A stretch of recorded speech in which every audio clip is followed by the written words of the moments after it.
अगर हमने किसी हिंदू बच्ची का खुदा ना खास्ता घूंघट उठाया होता तो आप मुझे बताइए कंट्री में अभी क्या माहौल होता है। मेरे इलेक्शन में आप भूल गए किस तरह महबूबा मुफ्ती साहिबा ने उस वक्त एक लेजिटिमेट वोटर का बुरखा उतरवाया। और जब उमर साहब ने स्टेटमेंट दिया वो नीतीश साहब की जो गंदी हरकत थी उनको जस्टिफाई कर रहे थे। पहले बिहार के सीएम का ये वीडियो देखिए। वीडियो में साफ देख सकते हैं कि कैसे नीतीश ने सर्टिफिकेट लेने आई मुस्लिम लड़की के हिजाब को नीचे किया। आपको बताएं ये घटना 15 दिसंबर की है। घटना के बारे में आपको बताएं तो पटना में आयुष डॉक्टरों की नियुक्ति पत्र बांटने के लिए आयोजित एक समारोह में जब डॉक्टर नुसरत परवीन अपना नियुक्ति पत्र लेने मंच पर आई तो मुख्यमंत्री नीतीश कुमार ने उनके चेहरे के नकाब की ओर इशारा किया और पूछा ये क्या है। इसके तुरंत बाद उन्होंने अपने हाथ से महिला का हिजाब नीचे खींच दिया ताकि उनका चेहरा दिखाई दे सके। देखते ही देखते ये वीडियो आग की तरह फैल गया और खास समुदाय में इसका रोष भी।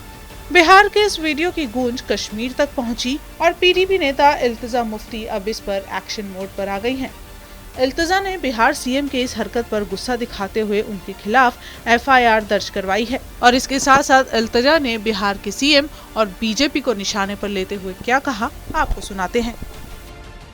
हमने देखा एक चीफ मिनिस्टर ने, बिहार के चीफ मिनिस्टर ने जब ये हरकत की माफी मांगने के बजाय जो बीजेपी के मिनिस्टर्स हैं वो कितने वल्गर स्टेटमेंट्स दे रहे हैं। कल जो गिरिराज सिंह साहब हैं जो एक यूनियन मिनिस्टर हैं उनने कहा कि जो मुसलमान हैं हिंदुस्तान के वो भाड़ में जाएं।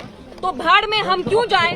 अगर आप हमारी औरतों का नकाब और हिजाब अगर आपने छुआ, you please be ready for the consequences. And I am here today because मैं एक एफआईआर फाइल करना चाहती हूँ against the Bihar chief minister Nitish Kumar साहब। इंस्टेड ऑफ बीइंग अपॉलोजेटिक, उनकी party BJP they want to basically justify what he did and which is extremely wrong. It is criminal. अगर हमने किसी हिंदू बच्ची का खुदा ना खास्ता घूंघट उठाया होता तो आप मुझे बताइए कंट्री में अभी क्या माहौल होता।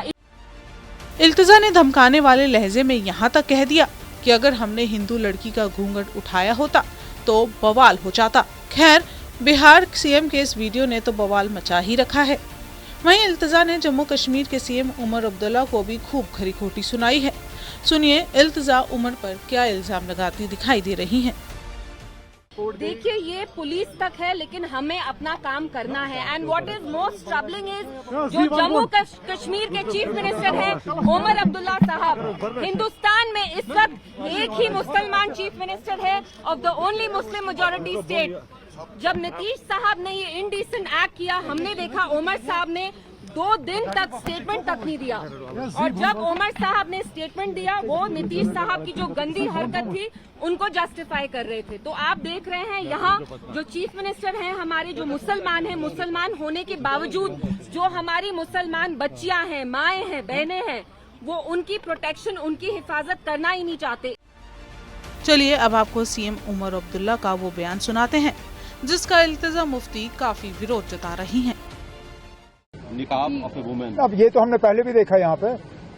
मेरे इलेक्शन में आप भूल गए किस तरह महबूबा मुफ्ती साहिबा ने उस वक्त एक लेजिटिमेट वोटर का बुरखा उतरवाया पोलिंग स्टेशन के अंदर। ये उसी चीज की कंटिन्यूएशन है। ये हमने कई साल पहले यहाँ देखा। वो भी अफसोसनाक था और ये भी एक मर्द के तरफ एक मर्द ये करे ये कहीं पे भी जायज नहीं है। और अगर चीफ मिनिस्टर साहब उनको ऑर्डर नहीं देना चाहते थे तो उनको एक साइड पे रखते, लेकिन सबके सामने इस तरह उनको जलील करना ये बहुत गलत बात है। लेकिन आहिस्ता आहिस्ता जो है नीतीश कुमार साहब जिनको पहले एक सेक्युलर लीडर और एक समझदार लीडर के तौर पे समझा जा रहा था, शायद अब उनकी असलियत जो है वो सामने आ रही है। बहरहाल बिहार सीएम की इस हरकत की हर कोई निंदा कर रहा है। यहाँ तक कि इस विवाद के बाद पाकिस्तान के एक कथित गैंगस्टर की ओर से नीतीश को धमकी तक मिल चुकी है, जिसके चलते मुख्यमंत्री नीतीश कुमार की सुरक्षा को अपग्रेड कर दिया गया है और अब उनका सुरक्षा घेरा पहले से कहीं सख्त है। वहीं महिला डॉक्टर ने इस घटना के बाद अपमानित महसूस करते हुए कथित तौर पर अपनी सेवा ज्वाइन न करने का फैसला लिया है। आप इस पूरे मामले पर क्या राय रखते हैं, हमें कमेंट करके जरूर बताएं।